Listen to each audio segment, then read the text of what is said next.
Hey, so tonight I am doing the lesson 8. So we're on lesson 8, and I've got that posted on here. And then tonight we're doing the guided reading.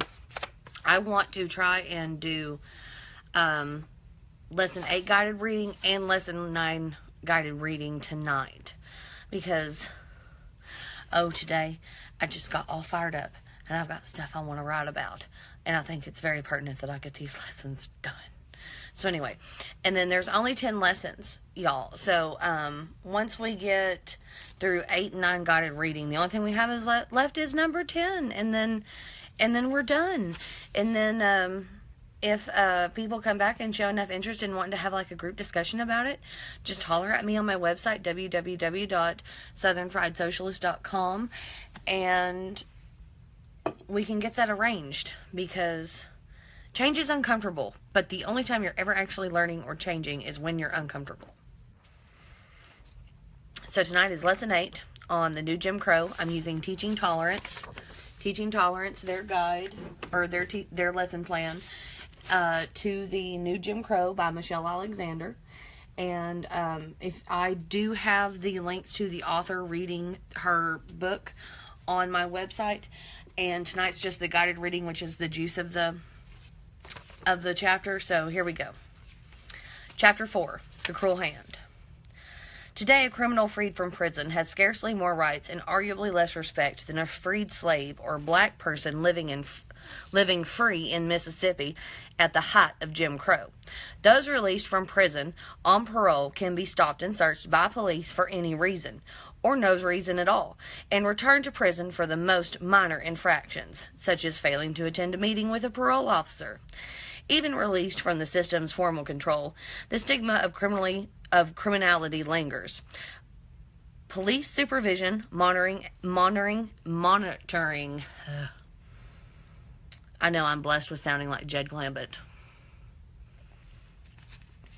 And harassment are facts of life, not only for all those labeled criminals, but all those who look like criminals. Lynch mobs may be gone, but the threat of police violence is ever present. A wrong move or sudden gesture could mean massive retaliation by the police. A wallet could be mistaken for a gun. The whites-only sign may be gone, but new signs have gone up. Notices placed in job applications, rental agreements, loan applications, forms for welfare benefits, school applications, and petitions for licenses, informing the general public that felons are not wanted here. I'm going to go ahead, and since this is probably showing on the website now, I want to go ahead and give you all of the endnotes for this chapter. Although I do think that I actually posted them earlier, but I'm going to go ahead and do them in the comment section below this, because it is probably easier. Since we're towards the end of the lesson, there are no guided questions. This is mainly just going over the last chapters. Let me see. Where are we? Here's your endnotes. I'm going to put them in the comments, and that is, so like certain things, if I say there's an endnote on that, I'll tell you.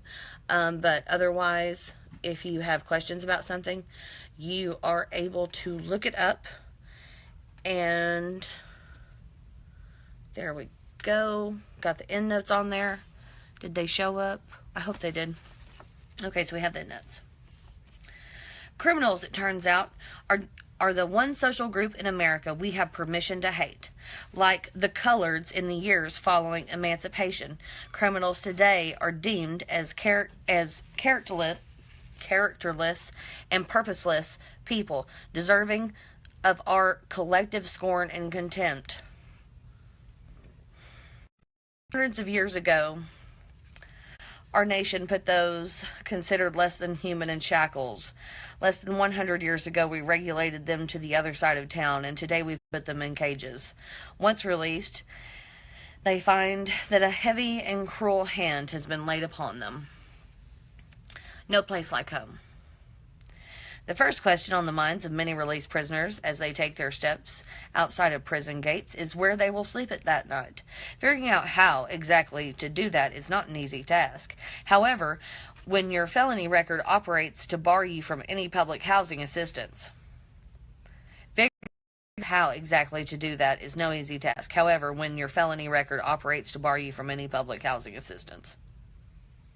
Housing discrimination against people branded felons, as well as suspected criminals, is perfectly legal. During Jim Crow, it was legal to deny housing on the basis of race, though restrictive covenants and other exclusionary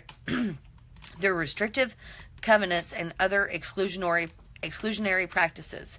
Today, discrimination against felons, criminal suspects, and their families is routine among public and private landlords alike.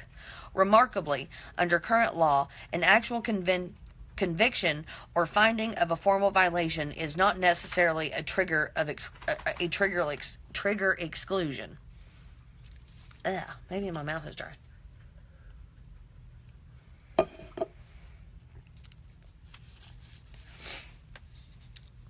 Remarkably, under current law, an actual conviction or finding of any formal violation is not necessarily to trigger exclusion.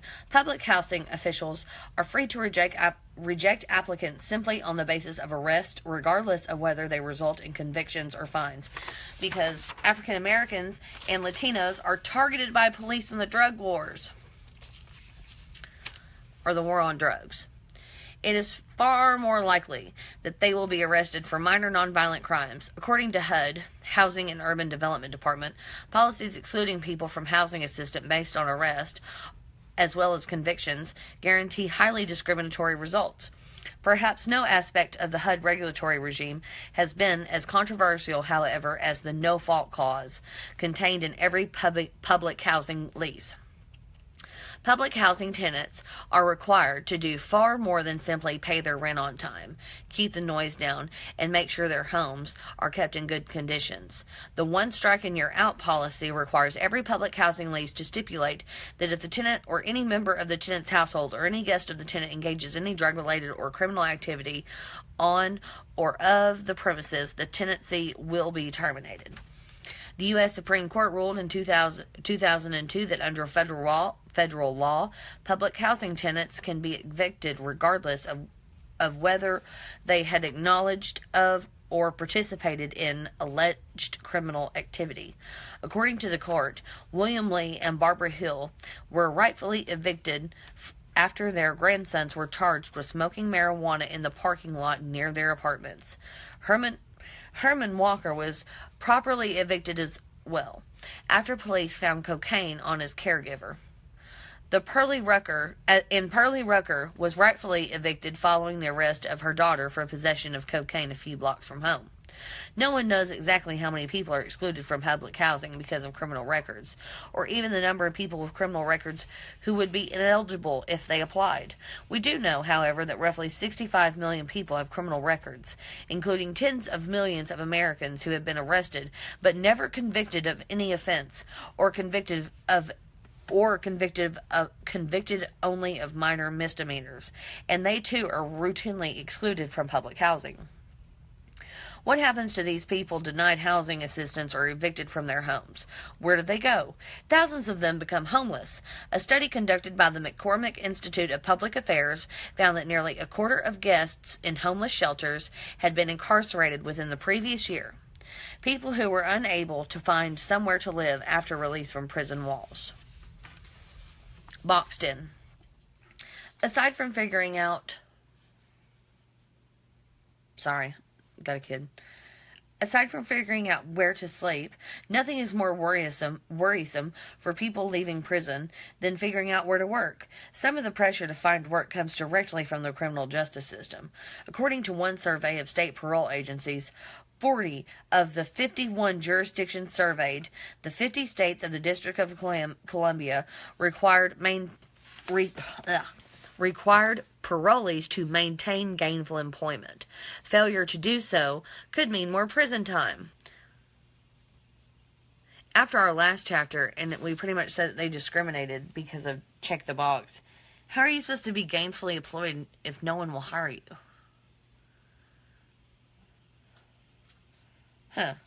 Landing a job after release from prison is no small feat.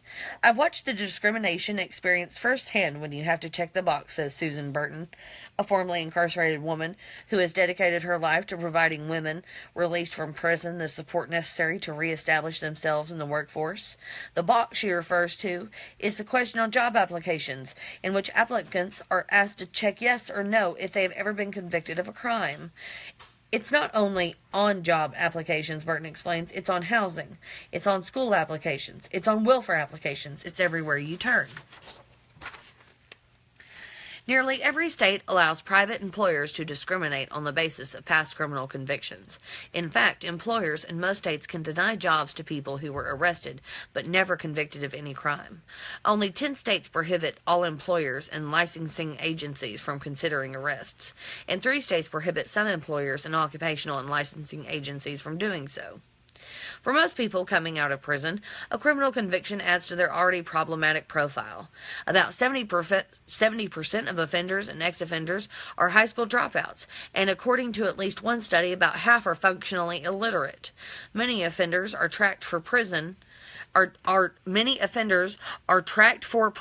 early ages, labeled as criminals in their teen years, and then shuttled from their decrepit, underfunded inner-city schools to brand-new high-tech prisons. Why you got disheveled schools and high-tech prisons? Where's your money going? Don't you have to put effort into something for it to work? Maybe if the state would put funding into those schools, into those high-tech, instead of those high-tech prisons. Adding to their troubles is the spatial mismatch between their residence and employment opportunities. Footnote number 5. Willingness to hire ex-offenders is greatest in construction or manufacturing industries that require little customer contact, and weakest in retail trade and other service sector businesses. Manufacturing jobs, however, have all but disappeared from the urban core during the past 30 years. Jobs can be found in the suburbs, mostly service sector jobs, but employment for unskilled men with criminal convictions, while difficult to find anywhere, is especially hard to find close to home. An ex-offender whose driver's license has been suspended and who does not have access to a car often faces nearly insurmountable barriers to finding employment. Driving to the suburbs to pick up and drop off applications, attend interviews, and pursue employment leads may be perfectly feasible if you have a driver's license and access to a vehicle, but attempting to do so by bus is another matter entirely. And ain't that the truth in San Antonio? It takes you 2 hours to get anywhere. While all job applicants, regardless of race, are harmed by a criminal record, the harm is not equally felt. Not only are African Americans far more likely to be labeled criminals, they are also more strongly affected by the stigma of criminal record. Black men convicted of felonies are least likely to receive job offers of any demographic group in suburban employers, and are most... that makes me so mad. Black men convicted of felonies are the least likely to receive job offers of any demographic group, and suburban employers are the most unwilling to hire them. So the only place you can get jobs is in suburban employment, and nobody will hire them, and you've got a white kid that did the same thing that a black kid did, and we're going to hire that white kid because, oh, Tommy can do better.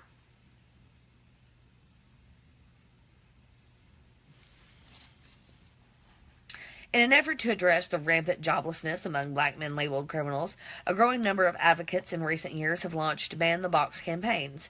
These campaigns have been successful in cities like San Francisco, where All of Us or None, a nonprofit grassroots organization dedicated to eliminating discrimination against ex-offenders, persuaded the San Francisco Board of Supervisors to approve a resolution designed to eliminate hiring discrimination against people with criminal records. San Francisco's new policy, which took effect in June 2006, seeks to prevent discrimination on the basis of a criminal record by removing criminal history box from the initial application. An individual's past convictions will still be considered, but not until later in the hiring process, when everybody's got a fair chance. when the applicant has been identified as a serious candidate for the position. While these grassroots initiatives and policy proposals are major achievements, they raise questions about how best to address the complex and interlocking forms of discrimination experienced by black ex-offenders. Some scholars believe, based on the available data, that black males may suffer more discrimination, not less, when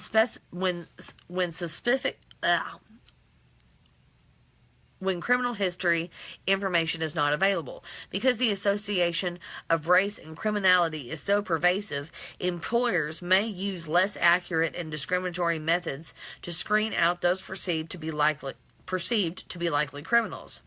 Popular but misguided proxies for criminality, such as race, receipt of public assistance, low educational attainment, and gaps in work industry could be used by employers when no box is available on the application forms to identify criminals. Banning the box is not enough. We must also get rid of the mindset that puts black men in the box. This is no small challenge.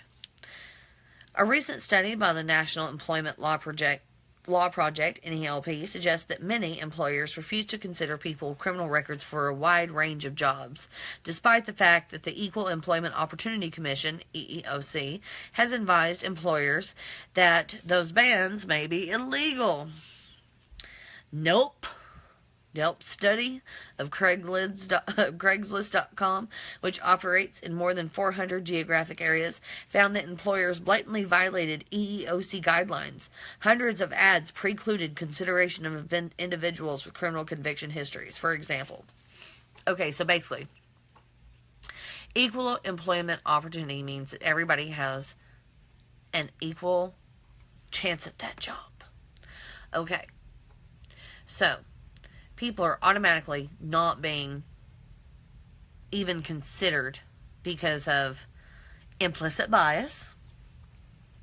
And like, this is on the handout that I have that on the website, and you have a link to it right here. And these are some wonderful examples. These are the Craigslist examples that I'm about to read to you. But ooh. So basically this is illegal. It would be the same thing as if you were saying like, women need not apply. Just don't even bother. We don't need you. All candidates will be re-verified and must clear a background check, no priors. Job ad for manufacturing jobs, October 5th, 2010. Carlisle staffing firm operations in the Chicago area. In order to qualify as a driver for FedEx, she must have the following: clean criminal record, no misdemeanors, no felonies. Job ad for diesel mechanic, delivery driver, September 24, 2010, contractor for FedEx Ground. Although each of these statements violates the EEOC prohibition against blanket hiring bans, employers and their recruitment/staffing agencies routinely limit the pool of qualified candidates to those with spotless records, thus excluding millions of people for having the opportunity even to interview for jobs. Millions find themselves locked out of the legal economy, and no one with a record has a more difficult time getting hired than black men. So, but seriously, white kids get caught with marijuana. Life goes on for them. Black kid gets caught with marijuana at 16, and their entire life is a train wreck. Facts.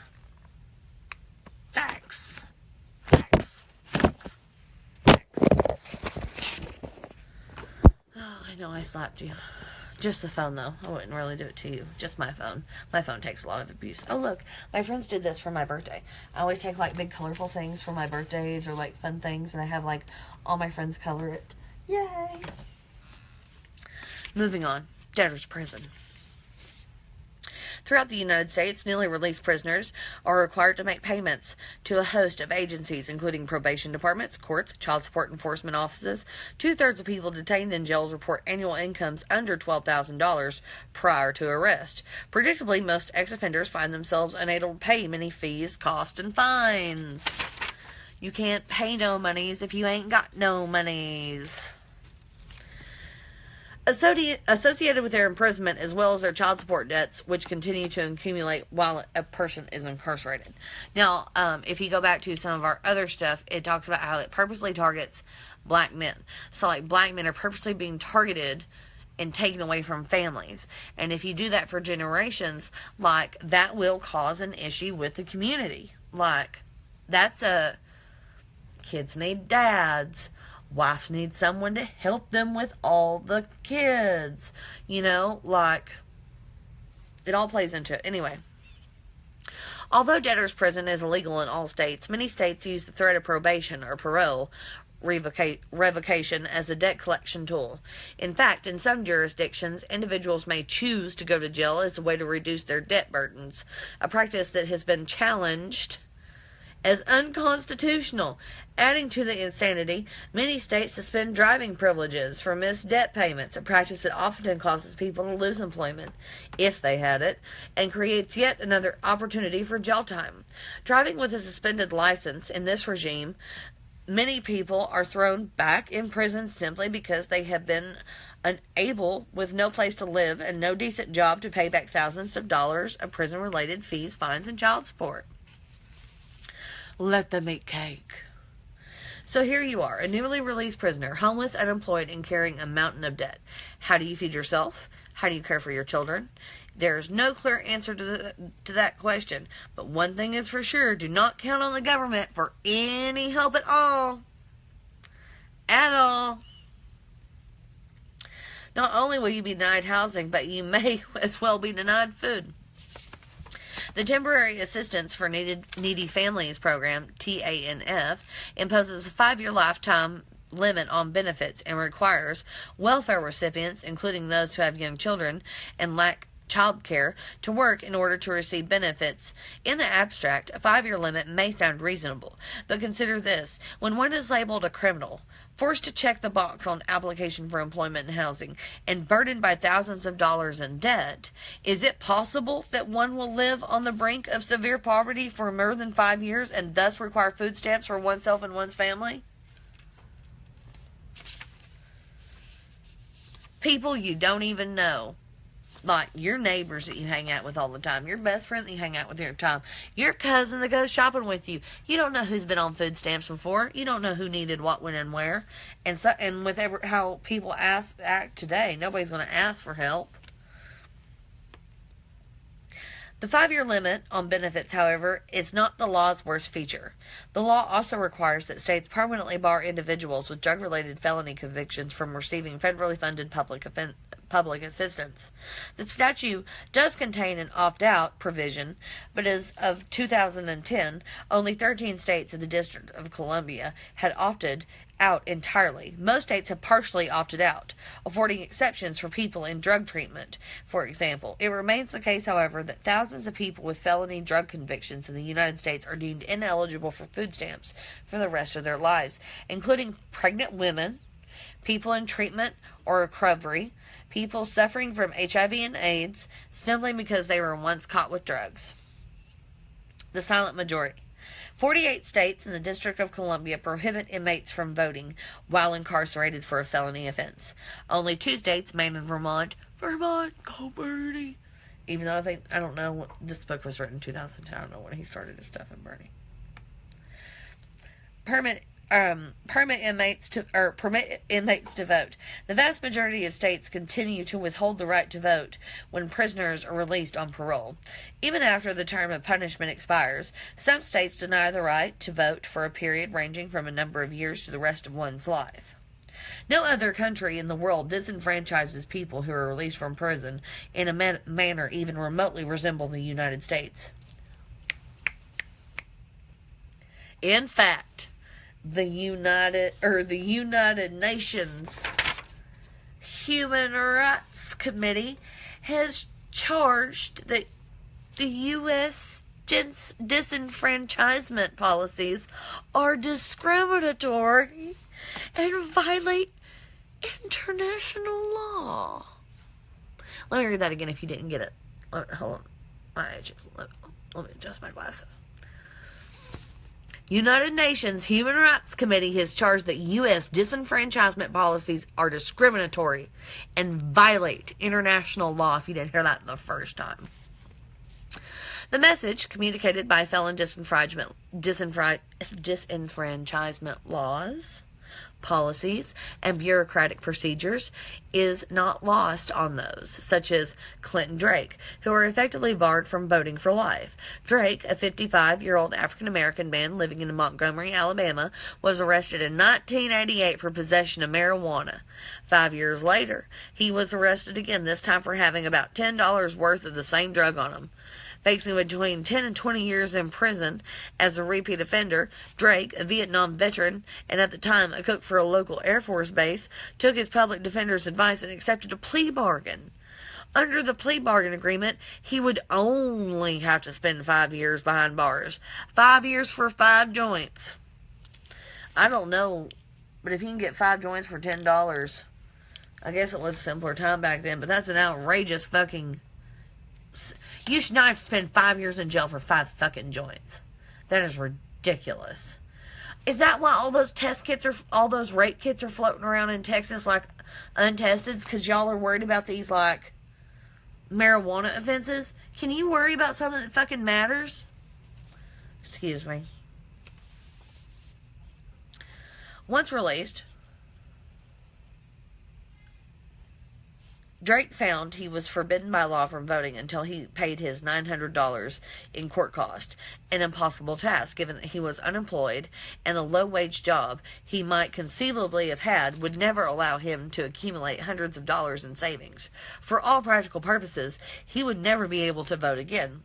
Shortly before the 2004 presidential election, he said in despair, "I put my life on the line for this country. To me, not voting is not a right. It led to a lot of frustration, a lot of anger.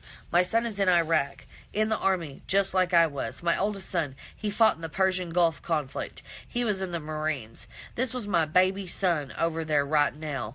But I'm not able to vote. They say I owe $900. To me, it's a poll tax. You got to pay to vote. It's restitution, they say. I came off of parole on October 13th, 1999, but I'm still not allowed to vote. I was on the 1965 Voting Rights March from Selma. I was 15 years old. At 18, I was in the Vietnam fighting for my country, and now unemployed, and they won't allow me to vote." I'm going to have to read this on Facebook, because today just happens to be that NFL Kaepernick stuff. The Pariahs. Many ex-offenders will tell you that formal mechanisms of exclusion are not the worst of it. The shame and stigma that follows you for the rest of your life, this is the worst. One need not be formally convicted in court of law to be subjected to this shame and stigma. As long as you look like or seem like a criminal, you are treated with the same suspicion and contempt. Not only by police, security guards, and hall monitors at your school, but also by the woman who crosses the street to avoid you, and the store employees who follow you through the aisles, eager to catch you in the act of being the criminal black man. The archetypical figure who justifies the new Jim Crow. Footnote 16. Particularly from cradle to grave, black males in urban ghettos are treated like current or future criminals. The prison label is not something that a black man in the ghetto can ever fully escape. For those newly released from prison, the pain is particularly acute. During Jim Crow, blacks were severely stigmatized and segregated on the basis of race, but in their own communities they could find support, solidarity, and acceptance, love.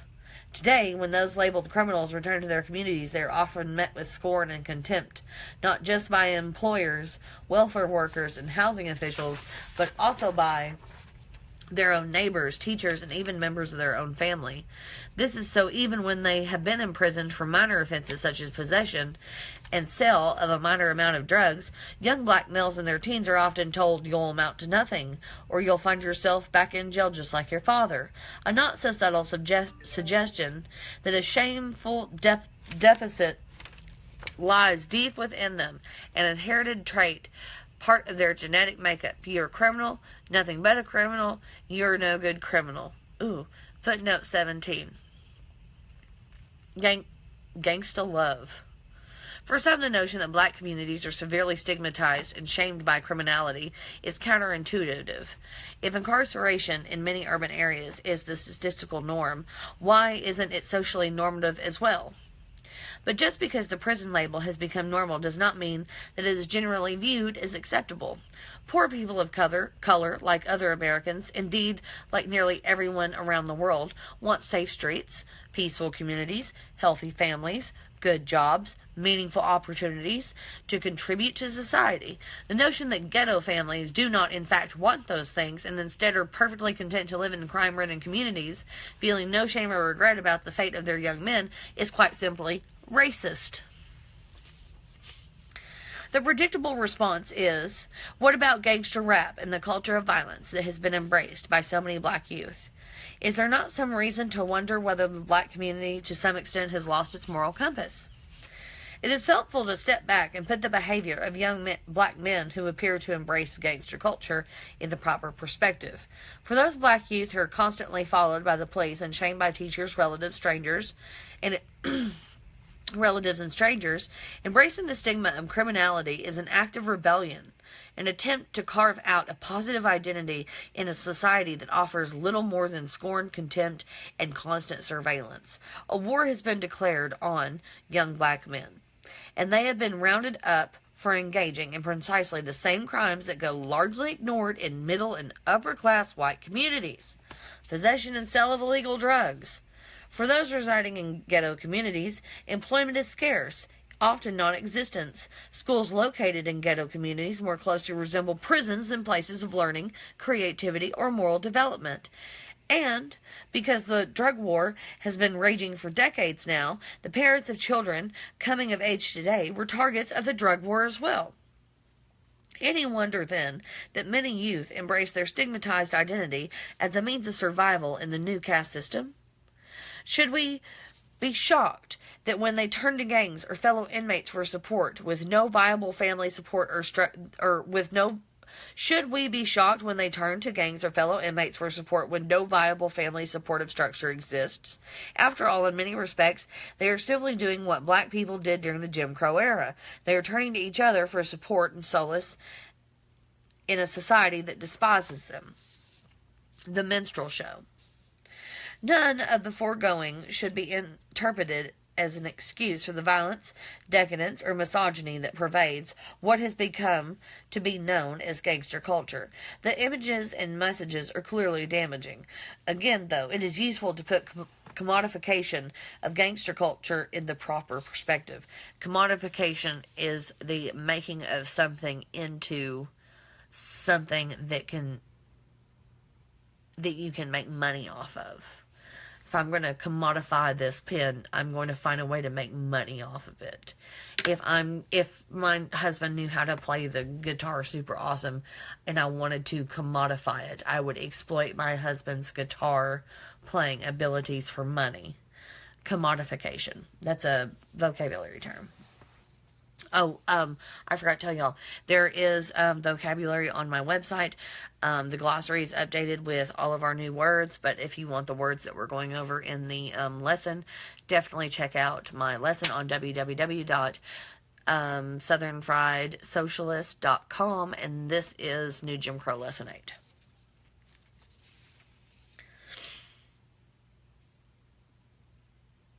Let me see. Well, okay. Again, though, it is useful to put commodification of gangster culture in proper perspective. The worst of gangster rap and other forms of Blaxploitation, Blaxploitation, the exploitation of black people, Blaxploitation, such as VH1's Flavor of Love, is best understood as a modern-day minstrel show. Only this time televised around the clock for a worldwide audience. It is for-profit display of the worst racial stereotypes and images associated with the era of mass incarceration, an era in which black people are criminalized and portrayed as out of control, shameless, violent, oversexed, and genuinely undeserving. Like the minstrel shows of the slavery and Jim Crow eras, today's displays are generally designed for white audiences. The majority of consumers of gangster rap are white suburban teenagers. Most people are unaware that although minstrel shows are plainly designed to pander to white racism and to make whites feel comfortable with, indeed entertained by, racial oppression, African Americans formed a large part of black minstrels' audience. Historians have long debated why blacks would attend minstrel shows when the images and content were so blatantly racist. Some have suggested that perhaps black felt in on the joke, laughing at the over-the-top characters and a sense of an in-the-group recognition. It has also been argued that there's footnotes on this. It has also been argued that perhaps they felt some connection to elements of African culture that had been suppressed and condemned for so long, but were suddenly visible on stage, albeit in racist, exaggerated form. Undeniably, though, one major draw for black audiences was simply seeing fellow African Americans on stage.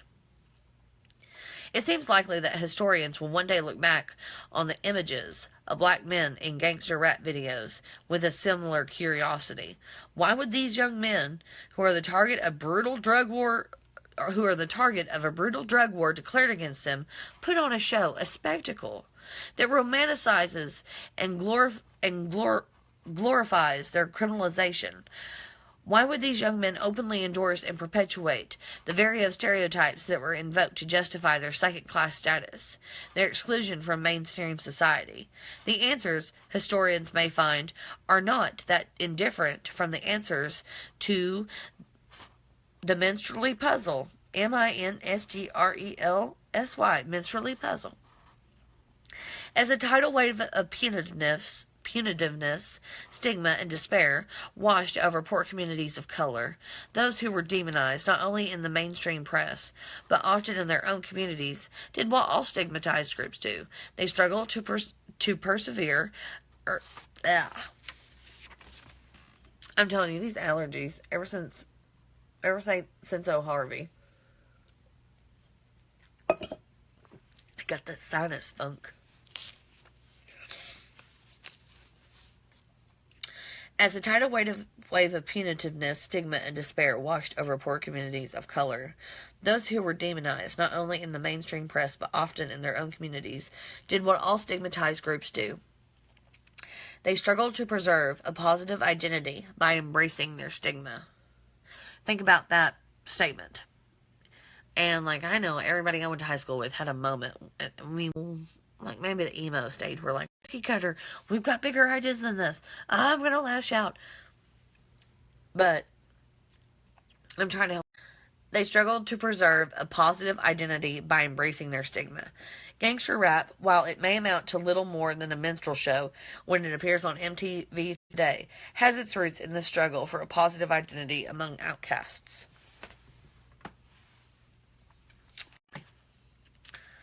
Oh, look, last page. The Antidote. When the system of mass incarceration collapses, and if history is any guide, it will, historians will undoubtedly look back and marvel at such an extraordinarily comprehensive system of racialized social control that existed in the United States. How fascinating, they will likely say, that a drug war was waged almost exclusively against poor people of color, people already trapped in ghettos, that lacked jobs and decent schools. They were rounded up by the millions, packed away in prisons, and when released they were stigmatized for life, denied the right to vote, and ushered into a world of discrimination. Historians will likely wonder how we would describe the new caste system as a system of actual crime control, when it is difficult to imagine a system better designed to create, rather than prevent, crime. None of this is to suggest that those who break the law bear no responsibility for their conduct or exist merely as products of their environment. To deny the individual's agency of those caught up in the system, their capacity to overcome seemingly impossible odds, would be to deny an essential element to their humanity. I think that's real important. I'm going to read it again. To deny the individual agency of those caught up in the system, Their capacity to overcome seemingly impossible odds would be to deny an essential element of their humanity. Rather than shaming and condemning an already deeply stigmatized group, we, collectively, can embrace not necessarily their behavior, but them, their humanness. As the saying goes, you gotta hate the crime, but love the criminal. This is not a mere platitude. In the prescription for liberation.